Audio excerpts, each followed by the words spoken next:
Welcome back, guys. Second part of the Thursday night update.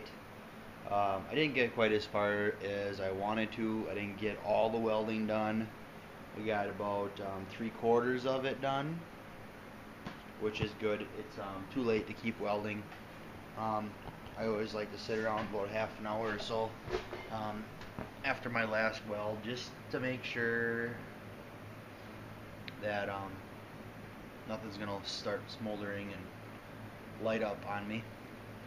Um, so I'm a little nervous. The spot welder kind of started acting up, kind of acting goofy already. And I don't know if it's because I have it too hot, like if it's just I'm just overworking it, or if it truly is going to end up being a piece of junk. I don't know. To this point, up until the last two or three welds, thing is just awesome. It works great. Um,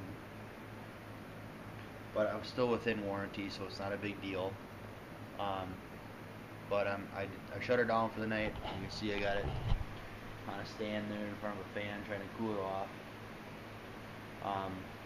It gets really hot.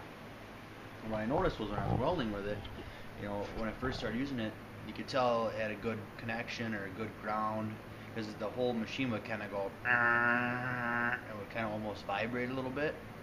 Well, it stopped doing that.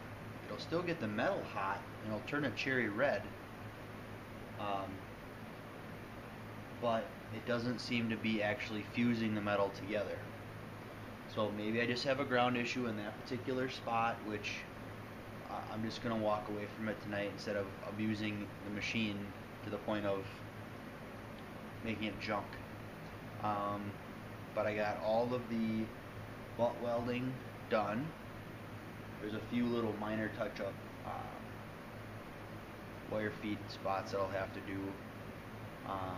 But let's take a look. Okay. So here is the joint in the back, and this is just, I haven't dressed this other than why I wheeled it. I'm never going to claim to be the world's best welder, but that'll clean up just fine. I am using just a 110 wire feed, but I am using gas, 7525. It looks fine. All of this in here is actually, I'm not going to do anything with that. I'll just hit it really lightly with a grinder, and that's fine because that's all going to get covered. I'll, spray a weld-through primer on that and shit and rust-proof it a little bit. But that's all coming out really nice. This all fit actually really good. There's actually going to be minimal filler in here, and I'm sure there'll be some touch-up spots with the welder I'll have to hit. I'm sure there's some pinholes in it, but this is what the welding looks like here so far with the spot welder. I'm telling you guys, I'm really, really happy with it up to this point, as long as it's going to keep working for me. If it truly has already taken a dump, I will be making a trip back to the store and exchanging it, because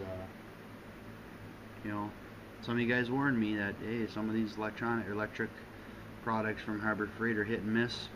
Well, I understand that, but I'm not paying $500-600 for this stuff either, so you gotta expect some compromise there. This is the weld that actually did not hold. That's why I still have the vice grip there. So like, I kind of staggered and did a bunch, out there, and came back, and then went back, and just kind of experimenting and playing around. And I came back up here to do this one, and wouldn't make any noise, and would get it hot, as you can see, but something's up there. And you can see it really didn't leave a divot. Like these, you can kind of see there's like an actual divot, but this one didn't do that. I don't know, kind of did on the back, so I don't know, maybe my tongs, maybe I gotta tighten them up or something, I'm not sure. But here's the other one.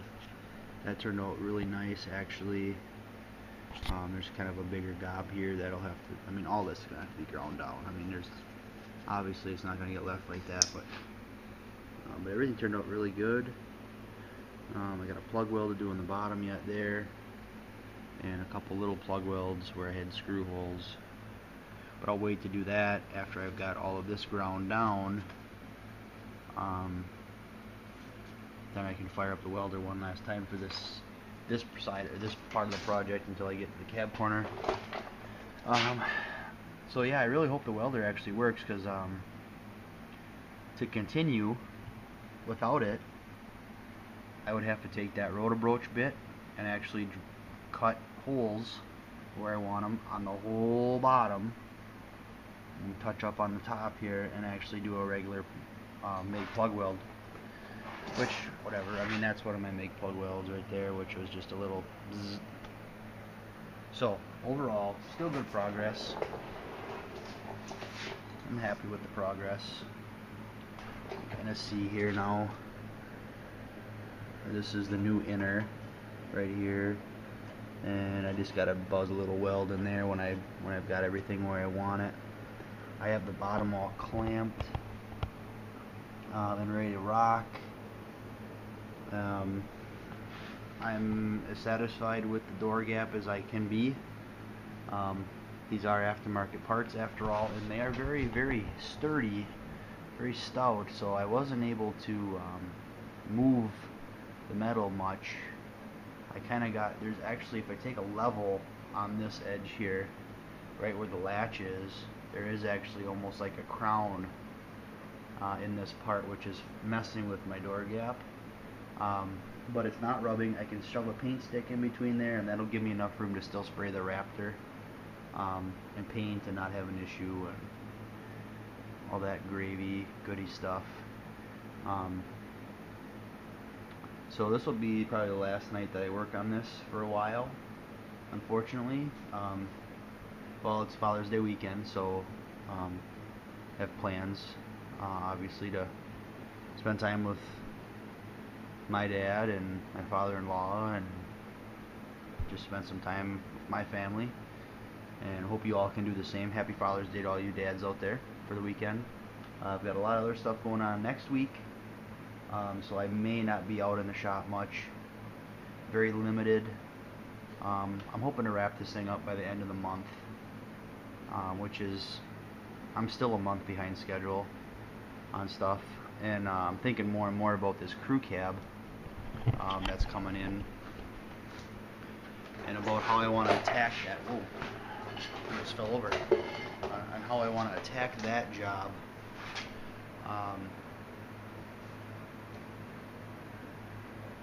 Crew cab is going to have a B-pillar.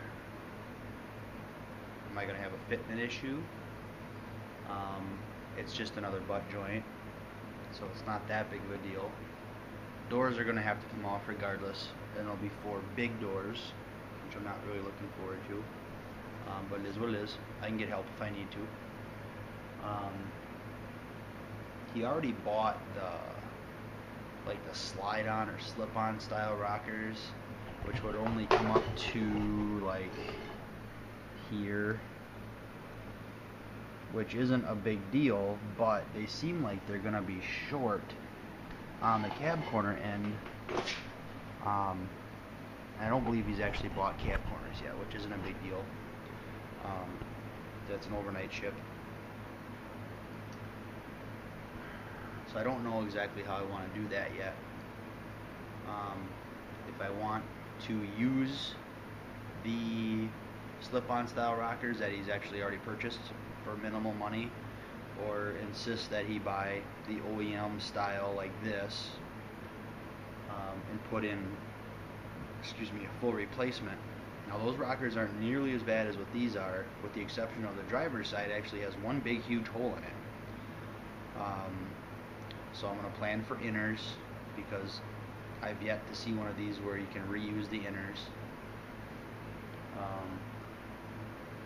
So if any of you guys have done rockers on a crew cab or Tahoe Suburban body, PM me, let me know what you guys did, or or put me on to maybe a video you guys already have on it. Send me a video message or whatever you want to do. But just looking for some insight on that. The procedure is pretty much going to be the same. Obviously, there's just going to be a B pillar. Maybe it'd be easier with a B pillar because then I'm really not going to be able, or not, I won't have to fight my position as far as forward and backward, you know, like getting onto that, making that fit, because hopefully if the piece is made correct, I should be able to put it up there and fit it to where the B pillar will be, and that's just basically where it's going to have to be. I have run into a couple of these before where I've actually had to split, like split these here and here, and actually kind of make them fit and then weld them back together, which is fine too, but it's just a lot more dicking around. And that job actually is just cab corners and rockers, no box repair stuff at all. I don't think, might be some by the tailpipe, I'm not sure. It's been a few months since I looked at it last. But if it does end up coming here for sure, you guys will see video of it, of course. Once I tell him that he may have to spend another $500 in parts, he may just not do it or wait until next year, which would be fine with me. This job, as you know, I've told you this, I bartered the engine and transmission for my 56 in that, and I made a phone call on some parts for the 56 this week, and I am going to actually buy I'm going to buy a replacement frame for that car and get that frame completely ready to roll as much as I can, and then put that engine and transmission right from the junk car it's coming out of directly into that frame after a rattle can rebuild, and if it needs it, and put it in. So I have a rolling chassis ready to go, and then the plan is, as of right now, since I'm not going to be taking any side job stuff or projects over the winter, I'm actually going to have the 56 in here and work on the 56. And with it blocking this shop, I have no excuse but to work on it. Because I was planning on putting an addition on the garage this summer, but it's not going to happen. With the baby coming, I got to have diaper and daycare money, so that's not going to happen. So yeah, this video is getting kind of long, but just wanted to kind of vent a little bit and discuss and ponder. So let me know what you guys think of this so far. Would you trust this welder? If it is in fact kind of taking a dump on me, would you get another one, or just say the hell with it and just do make plug welds and be done with it? Let me know. Let me know what your thoughts are. I'm curious to know what you guys think of this so far. Yeah, that's pretty much the gist of it. And so I'm gonna head in, take a shower. Tomorrow's Friday. That's awesome. One more day of the week, and then I'm gonna take a weekend off and just do some fun stuff and do the cookout thing and whatever, you know. I'm still new at the Father's Day thing. This is only my third one, so but they're getting more fun every year. Looking forward to it. So you guys all have a happy Father's Day. Enjoy the day. Take some time for yourself. Enjoy yourself. Enjoy your family. Enjoy your kids. That's it. So see you guys later. I'll put up a video as soon as I can. I'll get this one up tomorrow, hopefully, for you, so you have something to watch here and there. And again, let me know what you guys think of this and some of the things I had asked. And it'd be cool. I appreciate you guys' feedback. I trust you guys. So yeah. All right. Thanks, guys. Have a good weekend.